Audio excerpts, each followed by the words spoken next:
Es un tema muy que está en debate ahora mismo. Muchas personas están a favor, otros en contra, y la iglesia parece ser que es el único muro de contención que tiene ante este nuevo tsunami moral que nosotros tenemos en estos días. Así que vamos a comenzar con Carlos Contreras haciéndole la primera pregunta.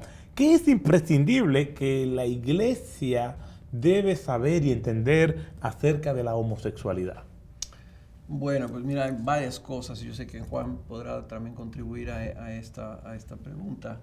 Una de las cosas que creo yo que la iglesia necesita saber es que esto es algo real, que esto no es algo voluntario, que no es algo que la gente que batalla con la atracción hacia el mismo sexo, que ellos escogieron necesariamente hacer esto, ¿no? Muchos de ellos es una lucha real y que necesitan ayuda. Y yo lo que quisiera hasta cierto punto, que cuando mi congregación, los hermanos con los que yo sirvo, que ellos pudieran tener un corazón abierto para recibir a estas personas, para amar a estas personas, servir a estas personas y tratar de ayudarles.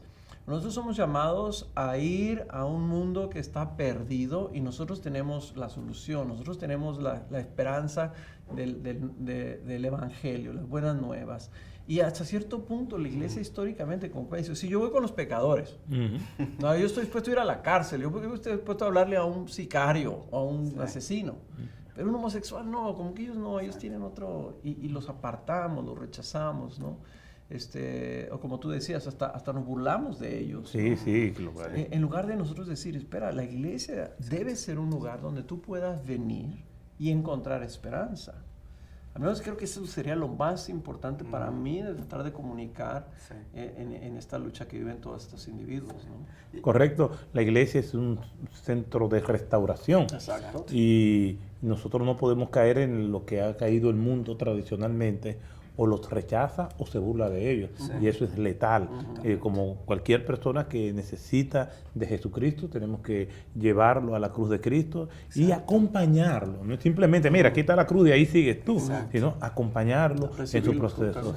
Amén. Amén. Yo creo que la iglesia, en cierta manera, tenemos ese llamado en un lado moral, en el lado bíblico, en el cual nos damos cuenta que enseña la palabra de Dios acerca de este tema, y es muy claro que es un pecado, pero al mismo tiempo tenemos que acordarnos de que tenemos un llamado pastoral a cómo caminar con las personas. Yo creo que específicamente en esta área la iglesia a veces no tiene o no sabe cómo hacer una conexión con este pecado. Entonces, las maneras como normalmente compartimos el evangelio, a veces yo le escuché decir a una persona que están como empaquetadas y les entregamos ese paquete, pero no entre las necesidades específicas de la atracción al mismo sexo, y de cierta manera, como pasa, no topa sus realidades. Y yo creo que no solamente tenemos que saber cómo dispensar la verdad bíblica, pero cómo ministrar la verdad bíblica de una manera práctica y real a las personas que están con esto. En ese mismo sentido, Juan,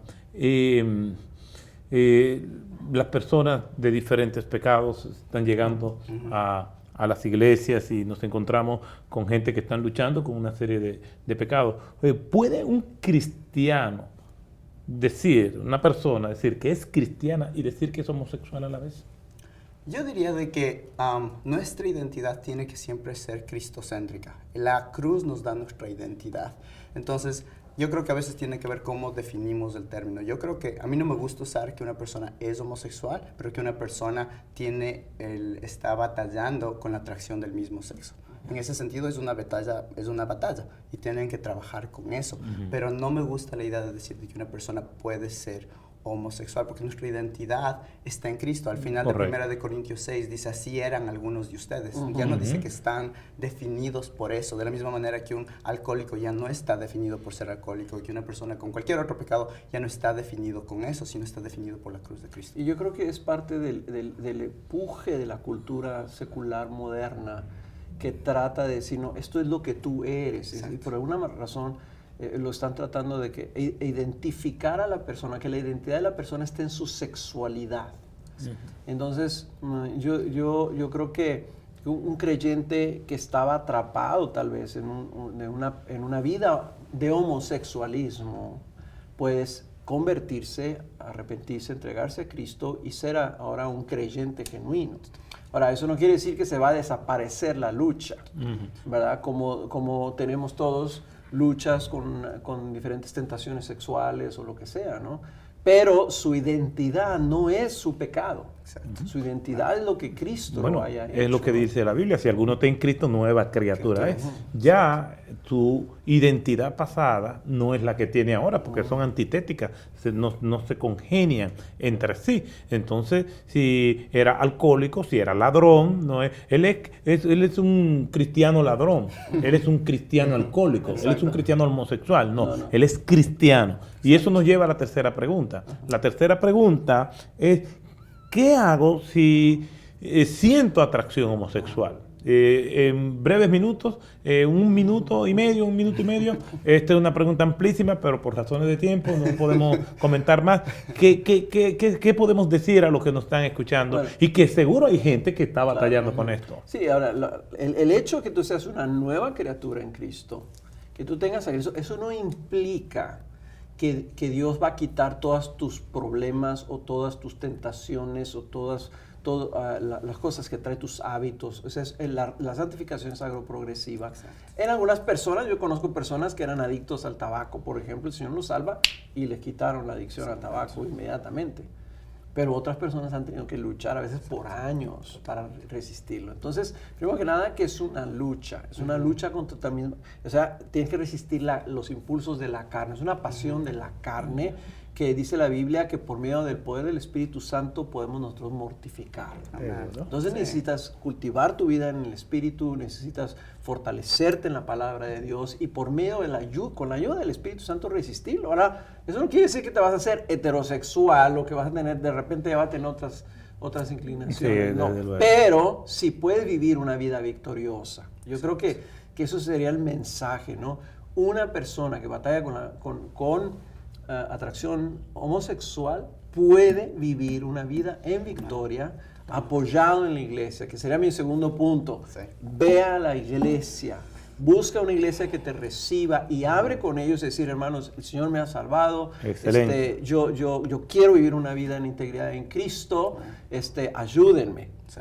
Y la iglesia tener la sabiduría de saber, sí, lo que tú tienes que hacer ahora es casarte. A lo mejor no es eso, a lo mejor eso no es lo que va a poder suceder. Pero decir, quiero que sepas, aquí nos tienes, te vamos a ayudar, vamos a estar contigo, somos tu familia, no estás solo. Yo diría que esas eran cosas. Excelente. Respondiendo, yo lo único que añadiría es, primero, si alguien está viendo este video y pensando en eso, es la realidad de 1 Corintios 10:13. O sea, que no hay tentación, que es demasiado, que no puedes, porque es lo que el mundo nos va a decir, como tú decías, tu identidad es eso. No, tu identidad no es eso, tu identidad ha sido pagada por la cruz de Cristo. Alguien decía de que lo peor que he escuchado de cualquier situación que alguien nos cuenta es pecado, y para eso sí tenemos una solución que está en Cristo. Entonces, lo primero es llenarnos de esperanza que está basada en Cristo, que es una esperanza más grande que la que el mundo tiene, uno. Y dos, prácticamente el ir y buscar personas que puedas rendir cuentas. Pero al mismo tiempo significa que esas personas con las que vamos a rendir cuentas necesitan estar preparadas para amar y saber que todos estamos en un proceso de santificación progresiva, de que el Señor nos está haciendo más a la imagen de su Hijo, y eso va a tomar tiempo, pero que tenemos esperanza, como tú dijiste. Estudios muy serios revelan que hay patrones repetitivos en la homosexualidad, en la conducta homosexual, y de tanto que he leído del tema y he podido con personas que eran homosexuales que estamos trabajando con ellos en nuestra iglesia, pues hay una necesidad real de afecto. Totalmente. Pero una de las cosas que le decimos al homosexual, en el caso específicamente del hombre, que es con quien hemos más trabajado, le decimos, tú tienes una necesidad real de afecto, pero la está canalizando de una manera incorrecta. Y esos muchachos homosexuales, esos hombres homosexuales, necesitan restaurarse con otros hombres preparados alrededor de él, a quien él les rinde cuenta. Tiene atracción, pues entonces tú vas a tu grupo. Exacto. Y tú en un ambiente donde no te sientas amenazado y donde en ese grupo te pueden abrazar. Y hay algo que es importante, esa necesidad de afecto, el homosexual lo canaliza a través de el componente romántico y el componente sexual.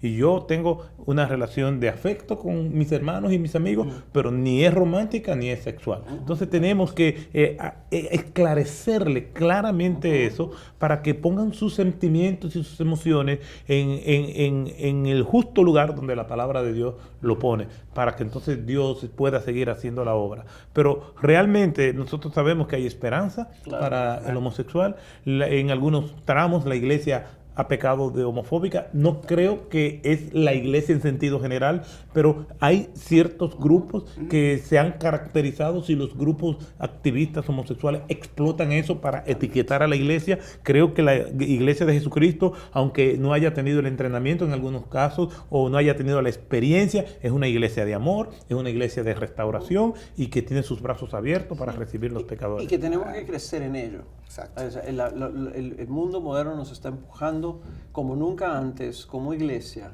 a crecer y aprender más. Como tú dijiste, estén preparados, que estemos preparados para que Dios nos use y nos traiga gente así. Entonces, hay que atrevernos a decirle, Señor, úsanos. Exacto. Y tráenos personas a las que podamos ayudar. Así debe ser la iglesia de Jesús. Y nos va a sacar de la comodidad. A veces creo que aprendemos la manera como compartimos el evangelio y vamos y compartimos desde el paso 1, paso 2, paso 3, porque eso me dijo el pastor. Pero ahora tenemos que pensar como Jesús lo hizo. Jesús fue y presentó el reino de una manera distinta a cada persona, a la mujer en el pozo, a grupos, a Nicodemo, de manera distinta para que tope las necesidades específicas de la persona.